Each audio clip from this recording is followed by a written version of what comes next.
It was a scorching summer day in Lisbon, Portugal. The sun hung high in the sky, casting a golden glow over the bustling streets. As the city's typical hustle and bustle echoed through the alleyways and parks, Cristiano Ronaldo was walking through one of Lisbon's quieter neighborhoods, taking in the sights. He was dressed casually in a black hoodie, jeans, and sneakers, a sharp contrast to the well-groomed, sharply dressed persona that he often displayed at public events. Though he was in Lisbon for business, Ronaldo had always found solace in the simplicity of the city, often taking long walks to escape the pressures of fame. He had been walking for hours, lost in his thoughts, when he passed by a small, run-down park just a few blocks away from the busy streets. As he strolled past, something caught his eye. In the corner of the park, a group of boys were playing football, but there was something different about them. They were young, no older than 12 or 13, and their clothes were worn, faded, and torn. The football they were using wasn't much of a ball at all, just a patchwork of rags and old shoes tied together with string. Despite their lack of equipment, the boys played with incredible energy and passion, weaving around each other with a determination that only those who had nothing could possess. Ronaldo paused, watching them for a few moments.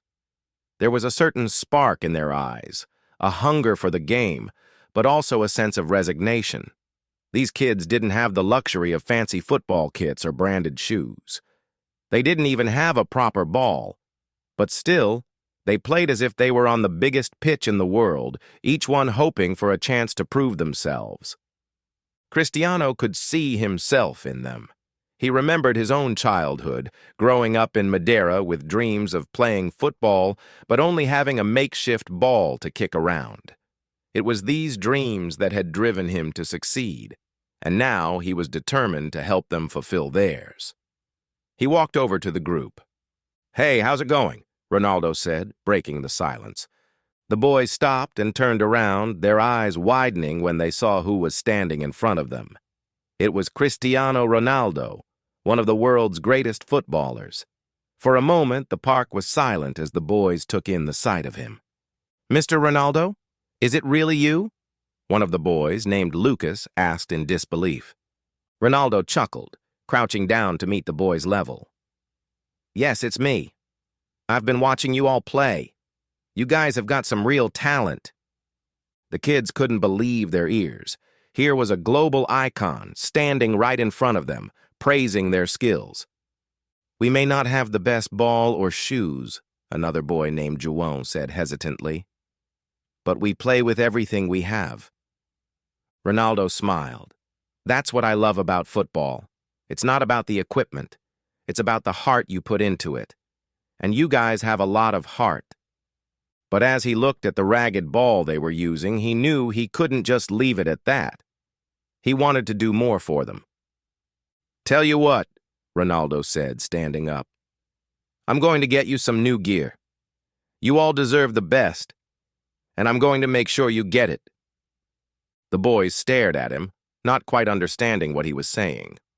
"New gear?" one of them, Pedro, asked. "Yes," Ronaldo replied confidently. "You all have what it takes, but now you'll have the equipment to match your skills." With a smile, Ronaldo pulled out his phone and made a call to his team. Within minutes, a luxury van pulled up to the park, and several of Ronaldo's staff members began unloading new football kits, shoes, and brand-new professional-grade footballs. The boys looked on in disbelief as they were handed their new gear. Pedro, the most enthusiastic of the group, looked at Ronaldo with tears in his eyes. "Mr. Ronaldo, are you serious? This is too much." Cristiano patted him on the back. "It's not too much. You've earned it. Now I want you to train with everything you've got. Don't let anything hold you back." With their new equipment in hand, the boys started to practice with even more intensity than before.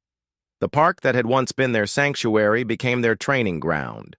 Ronaldo continued to check on them over the next few weeks, seeing how they were improving and helping them connect with local football coaches. A few months later, one of the boys, João, who had become the team's captain, was invited to try out for a youth team in Lisbon. He had the talent, but now he had the opportunity.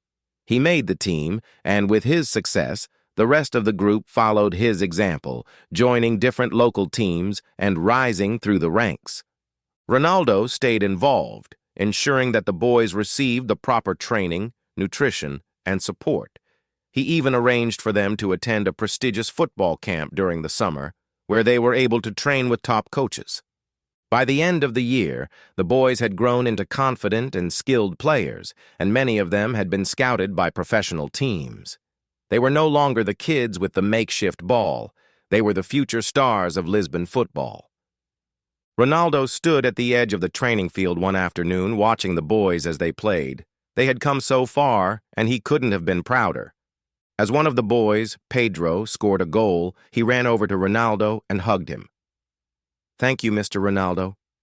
You've changed our lives. You gave us a chance when no one else did." Ronaldo smiled, his heart full. "You all did the hard work. I just gave you a little push. Now, it's up to you to make the most of it." With that, Ronaldo watched as the boys continued to play, their dreams now within reach. He knew that this was just the beginning for them, and for him, it was a reminder of why he had started playing football in the first place, to make a difference.